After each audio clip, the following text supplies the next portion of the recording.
Pemirsa, kembali bersama saya dan Bobby dalam Asmaul Husna, insya Allah berkah. Pembahasan kita tentang al-waris menginspirasi kepada kita bahwa kita akan kembali dan bertanggung jawab menjadi warisan yang baik yang diterima Allah, sehingga al-waris menuntut kita untuk mempersiapkan diri dengan sebaik-baiknya sehingga anak turun kita kelak benar-benar bisa mulia, bisa menjadi qurrata a'yun yang membanggakan, yang menenangkan, bukan menjadi fitnah seperti yang diperingatkan Al-Quran. Caranya bagaimana? Tentu tidak bisa instan. Karena al-waris itu bermakna visi bahwa kebersamaan kita dalam menyiapkan, merancang masa depan, merancang. Tantangan terhadap kemajuan teknologi, dunia yang mengalami perubahan dramatis, postmodern dan seterusnya, itu kita harus merencanakan dengan baik tentang anak turun kita. Mulai dari kita masih remaja, menyiapkan diri untuk bagaimana punya calon suami istri yang baik, kita menyiapkan perkawinan yang baik, lalu bahkan ketika sudah merancang mau memiliki anak, sejak mempersiapkan hubungan suami istri dengan doa yang baik. Kemudian hamil, ketika istrinya hamil tidak pernah berhenti dengan doa, bahkan membacakan ayat-ayat Al-Quran kepada bayi yang ada di dalam kandungan, termasuk menanamkan kognisi, kesadaran bayi kita, kemudian mendidik sejak dalam kandungan, itu sudah kita lakukan dengan baik hingga kemudian lahir menjadi anak. Sejak itu juga mengenal dunia, kita kenalkan dengan kehidupan, kita kenalkan dengan akhlak, sampai kemudian dewasa. Dan disitulah pentingnya pendidikan. Begitu kira-kira Bunyai. Bagaimana menyiapkan itu semua, kira-kira melahirkan waris atau anak turun yang baik itu tidak bisa instan, harus direncanakan dengan baik. Makanya kenakalan yang muncul ini juga barangkali ya kita tidak menyiapkan dengan sungguh-sungguh sejak awal. Banyak tergagap-gagap. Tergagap-gagap. Dengan perubahan yang sedemikian cepat. Iya. Terima kasih nih Gus Imin sudah menjelaskan dari jauh sekali, memang seperti itu konsep Islam di dalam menyiapkan generasi penerus itu sejak dari kita memilih calon pasangan sampai kemudian begitu sudah lahir anak kita. Nah, saya ingin menambahkan, melanjutkan saja Gus Imin. Jadi apa yang ada dalam Al-Quran yang diberitakan kepada kita tentang bagaimana Luqman Al-Hakim, kemudian Nabi Ibrahim. Nah, kebetulan ini justru tokoh-tokoh pendidikannya itu di dalam Al-Quran ayah loh.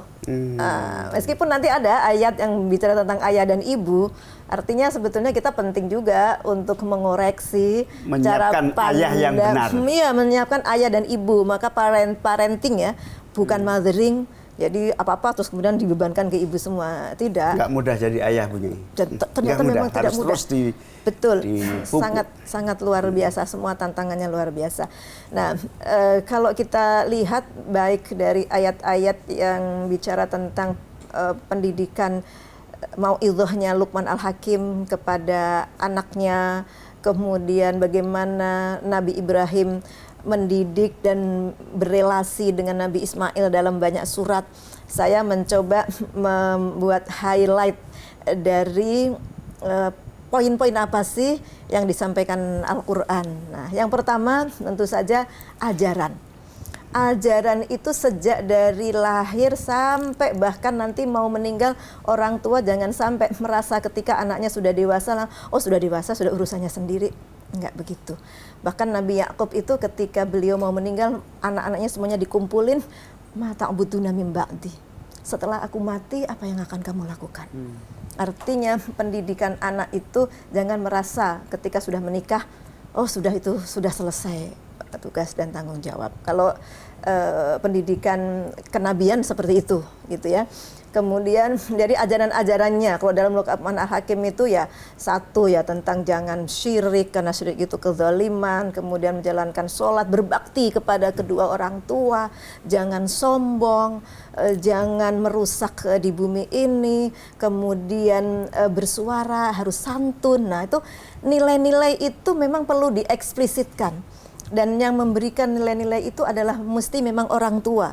Tidak bisa kemudian dibiarkan digantikan oleh media sosial. Nah, itu jadi sebelum menyiapkan anak harus mempersiapkan ibu dan orang tua yang baik, yang siap. betul, Begitu. betul. Begitu nanti anak sudah mulai bisa diajak-ajak, maka Nabi Ibrahim itu sudah mengajak Nabi Ismail untuk bareng-bareng bangun Ka'bah, melakukan kebaikan itu bersama-sama, sehingga di situ ada partisipasi anak, ada contoh, ada pelibatan, kemudian juga diajak musyawarah ketika Nabi Ibrahim diminta untuk menyembelih Nabi Ismail.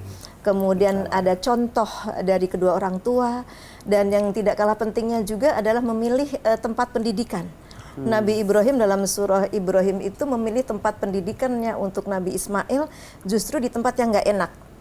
Rabbana inni askantu min dzurriyyati biwadin ghairi dzi zar'in inda baitikal muharram.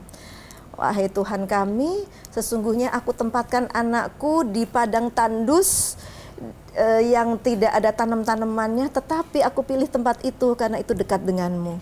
Tujuannya untuk apa? Untuk tiga. Rabbana liyuqimus sholah, supaya menjadi hamba Allah yang soleh, disimpulkan dengan sholat. Kemudian waj'al af'idatam minan nasi tahwi ilaihim, ada hati manusia yang cenderung kepadanya. Ini artinya akan menjadi pemimpin bagi orang-orang yang bertakwa, yang ditaati oleh orang-orang yang beriman.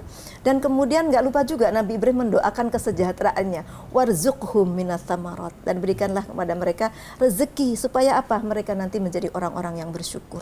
Jadi berbagai hal itu di-blend gitu ya menjadi satu. Kemudian ada doa. Nah, sudah pasti Nabi Ibrahim dan seluruh nabi, seluruh orang soleh itu tidak ada yang sombong dengan pendidikan anaknya, karena siapalah kita ini. Maka kemudian kita memohon Allah yang maha mentakdirkan hambanya agar cita-cita dan harapan kita itu bersambung dengan takdirnya Allah, dan itulah doa yang menyambungkan itu semua. Luar biasa. Para pemirsa, sebelum dilanjut kita akan break sebentar. Tetaplah bersama saya dan Bobby dalam Asmaul Husna, insya Allah berkah.